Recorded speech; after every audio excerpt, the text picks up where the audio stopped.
Hamıya salam. Dəri qulluğu dünyası sizə də biraz qarışıq, mürəkkəb gəlir, elə deyilmi? Əgər cavabınız hədisə, onda heç yerə getməyin, gəlin bir anlıq bildiyimiz hər şeyi, o saysız hesabsız məhsulları, mürəkkəb addımları unudaq, çünki bugün dəriyə qulluğun əslində nə qədər sadə, nə qədər məntiqli bir şey olduğunu birlikdə görəcəyik. Elə ilk olaraq gəlin ən böyük miflə başlayaq. Yəqin siz də eşitmişsiniz ya da bəlkə özünüz də belə düşünürsünüz ki, nə qədər çox məhsul çəksək, dərimiz o qədər yaxşı olacaq. Amma bilin ki, həqiqət bundan 180 dərəcə fərqlidir. Əslində, dəriyə qulluqda əsas məsələ miqdar deyil, tamamilə keyfiyyət və düzgün yanaşmadır. Yəni bizim fəlsəfəmiz çox sadədir, az olsun, amma saz olsun. Və hekayəmizin əsas qəhrəmanı ilə tanış olun. Hidrolipid baryer. Bilirəm, adı biraz elmi qəliz səslənir, elə deyilmi? Amma heç qorxmayın, məntiqi o qədər sadədir ki. Baxın, hidro nə deməkdir? Su. Bəs lipid? Yağ. Vəssalam. Yəni bu, bizim dərimizin su və yağdan ibarət olan öz təbii şəxsi mühafizəkisidir, qoruyucu qalxanıdır. Və bizim dəriyə qulluqda edəcəyimiz hər şey, baxın hər şey, məhz bu bariyeri, bu divarı güclü və sağlam saxlamağa yönəlməlidir. Bütün məsələ budur.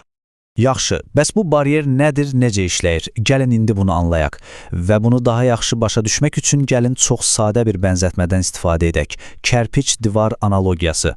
Bu inanın mənə bütün məsələni o dəqiqə aydınlaşdıracaq. Baxın, təsəvvür edin ki, dərimiz bir divardır. Bu divarın kərpicləri bizim dəri hüceyrələrimizdir. Yaxşı, bəs bu kərpicləri bir yerdə saxlayan, aralarındakı boşluqları dolduran nədir? Təbii ki, sement. Bax, o sement də bizim dərimizin özünün istehsal etdiyi təbii yağlardır, yəni lipidlərdir. İndi düşünün, əgər o sement zəif olsa, çatlasa nə olar? Divar möhkəm qala bilməz, dağlar, elə deyilmi? Bax, dərimizdə də məntiq eyni ilə budur. Sementi, yəni yağ bariyerini qorumalıyıq ki, kərpizlər, yəni hüceyrələrimiz sağlam qalsın. Deməli, məqsədimiz artıq bəllidir. O divarı, yəni hidrolipid bariyeri qorumaq. Bunun üçün də gündəlik qulluq rejimimizi cəmi 2 dənə sadə missiyaya bölürük. Səhər missiyası və axşam missiyası. Səhərlər bizim işimiz dərimizi xarici təhlükələrdən qorumaqdır. Qalxanımızı taxırıq, axşamlar isə günün bütün çirkini təmizləyib dərimizə bərpa olunması üçün şərait yaradırıq. Gördüyünüz kimi hər şey çox aydındır. Qorunma və bərpa. Yaxşı, gəlin birinci missiyamızdan başlayaq. Səhər rutini, yəni qoruyucu qalxarımız. Səhər oyanırıq və dərimizi sanki bir döyüşə hazırlayırıq. Amma bu döyüş kimə qarşıdır? Gün ərzində üzləşəcəyimiz hər şeyə, günəşin zərərli şüalarına, havadakı çirkə, toza, bakteriyalara. Səhər rutininin yeganə məqsədi dərimizi bütün bu düşmənlərə qarşı silahlandırmaqdır. Bəs bu qalxanı necə qururuq? Çox sadə, cəmi 3 addımla. 1. Zərif təmizləmə. Gecədən qalan yüngül yağı, o simenti dağıtmadan təmizləyirik. 2. Nəmləndirmə. Dərimizin su ehtiyacını, yəni hidro hissəsini təmin edirik. Və 3. Ən vacibi, günəşdən qorunma, yəni SPF. Vəssalam. Səhər rutini bundan ibarətdir. Nə serumlar, nə essensiyalar, sadəcə bu üçü. Gəlin birinci addıma biraz daha dərindən baxaq, çünki bu çox vacibdir. Səhər təmizləməsinin qızıl qaydası budur. Dərinizi cəzalandırmayın, onu qoruyun. Fikirləşin, səhər yuxudan duranda dəriniz çirkli olmur ki. Sadəcə gecə ərzində biraz təbii yağ ifraz edib. Bizim də məqsədimiz o qiymətli yağı tamamilə yox etmək deyil. Ona görə də səhərlər aqressiv, köpüklənən təmizləyicilərə heç bir ehtiyac yoxdur. Dəriniz qurudursa, inanın ki, sadəcə ilıq su ilə yumaq kifayətdir. Əgər yağlıdırsa, çox zərif, yumşaq bir təmizləyici istifadə edə bilərsiniz. Və o məşhur cırıldama hissi. Əgər üzünüzü yuduqdan sonra dəriniz dartılırsa, sanki cırıldayırsa, bu yaxşı əlamət deyil. Bu o deməkdir ki, siz o divarın sementini söküb atmısınız. Bariyeriniz təhlükədədir. İndi gəldik, bəlkə də dəri qulluğunda ən çox səhv salınan mövzuya, yağ və nəm məsələsi. Bunlar eyni şey deyil dostlar, tamamilə fərqli anlayışlardır. Yağ dərimizin özünün istehsal etdiyi lipid təbəqəsidir, yəni o sement. Nəmsə dəri hüceyrələrimizin içindəki sudur.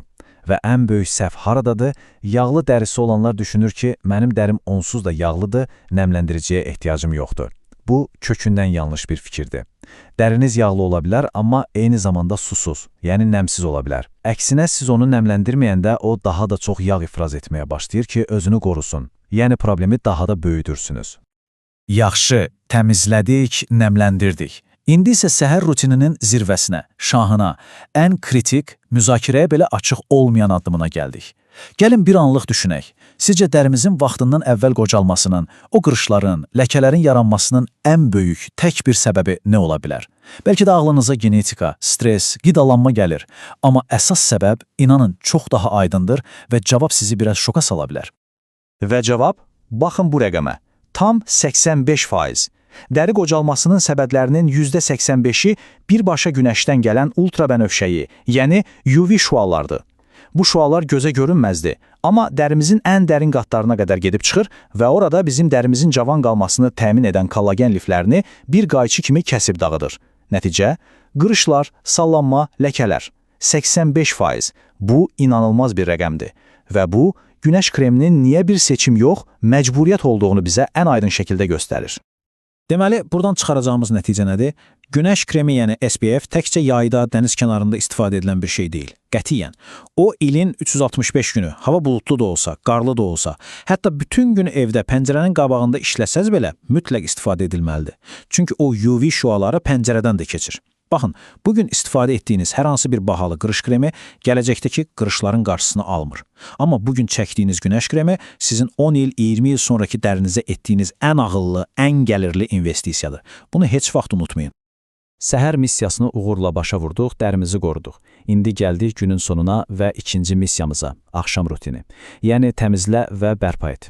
Təsəvvür edin, bütün gün bitib. Dərimizin üzərində nə var? Günün tozu, çirki, təri, çəkdiyimiz günəş kremi, bəlkə də makyaj, bütün bunlar məsamələri doldurub. Axşam rutinimizin də əsas məqsədi çox aydındır. Bütün bu kirləri dərimizdən tamamilə təmizləmək və ona gecə boyunca özünü sakitcə təmir etməsi, bərpa olması üçün təmiz bir yataq hazırlamaq. Yaxşı, bəs bu qədər şəhid dəridən necə təmizləyək? Düzgün təmizləmə necə olmalıdır? Gəlin yenə bir sualla başlayaq, bu çox önəmlidir. Sizcə, gün ərzində dərimizə çəkdiyimiz o suya davamlı günəş kremini, tonal kremini, makyajı, sadəcə su ilə və ya adi bir köpüklənən təmizləyici ilə tamamilə qalıqsız təmizləmək mümkündür? Cavab məktəbdən hamımızın bildiyi çox sadə bir kimya qanunundadır. Bənzər, bənzəri həll edər. Nə deməkdir bu? Su, suda həll olan şeyləri təmizləyir, yağ isə yağda həll olan şeyləri. Günəş kremi nədir? Yağ əsaslı. Makyaj nədir? Yağ əsaslı. Deməli, su və adi təmizləyici onları həll edə bilməz. Yağı təmizləmək üçün bizə nə lazımdır? Əlbəttə ki, yağ. Bax, bu, bəlkə də çox insanın diqqətdən qaçırdığı, amma axşam təmizliyinin ən fundamental, ən vacib prinsipidir. Və bu prinsipdə bizi müasir dəri qulluğunun qızıl standartına gətirib çıxarır. 2 mərhələli təmizləmə. Necə işləyir? Çox sadə. Birinci mərhələdə quru əllərimizlə, quru üzümüzə yağ əsaslı bir təmizləyici çəkirik. Bu yağ üzdəki bütün digər yağları, günəş kremini, makyajı, dərinin öz yağını bir maqnit kimi özünə çəkib əridir. Sonra üzümüzü yuyuruq və ikinci mərhələyə keçirik. Bu dəfə adi su əsaslı bir təmizləyici ilə üzümüzü bir də yuyuruq ki, həm o yağın qalıqları getsin, həm də tər kimi suda həll olan çirklər təmizlənsin. Məhz bu 2 mərhələdən sonra biz əminliklə deyə bilərik ki, dərimiz həqiqətən tamamilə təmizdir. İndi dərimiz nə vəziyyətdədir? Tamamilə təmiz, nəfəs alır və bərpa olunmağa tam hazırdır. Sanki təmiz bir kətan kimidir. Və axşam rutinimizin son addımı, yəni nəmləndirici, bu prosesdə çox vacib rol oynayır. Gecə bizim dərimizin yenilənmə, təmir olunma vaxtıdır. Axşam çəkdiyimiz nəmləndirici isə sanki o təmir briqadasına lazım olan bütün tikinti materiallarını, bütün resursları verir. Dərini gecə boyu qidalandırır və səhərə daha sağlam oyanmasına kömək edir. Beləliklə, səhər və axşam rutininin sadə məntiqini anladıq. Səhər qorunuruq, axşam təmizlənib bərpa olunuruq. Amma sonda sizə bütün bu rutinin effektivliyini qat-qat artıracaq bir neçə çox sadə, amma həqiqətən də həyati əhəmiyyətli qızıl qayda vermək istəyirəm. Bunlar gündəlik vərdişlərdir. Bəlkə də çox kiçik görünür, amma yaratdıqları fərq çox böyükdür. Birincisi, suyun temperaturu. Heç vaxt üzünüzü çox isti və ya çox soyuq su ilə yumayın. İsti su dərinin baryerini zədələyir, qızartı yaradır. Soyuq su isə effektli təmizləmir. Ən idealı həmişə ilıq sudur. İkincisi, dəsmal məsələsi. Xahiş edirəm, bədəninizi sildiyiniz dəsmalı heç vaxt üzünüzə vurmayın. O dəsmal bir bakteriya yuvasıdır. Üzünüz üçün ayrıca yumşaq və həmişə təmiz bir dəsmalınız olsun. Və üçüncüsü, çənədə dayanmayın. Dəriyə qulluq məhsullarını, təmizləyicini, nəmləndiricini, günəş kremini çəkəndə çənə xəttində bitirməyin. Unutmayın ki, boyun və sinə, yəni dekoltə bölgəsi də eyni ilə üzümüz kimi qocalır və diqqətə ehtiyacı var.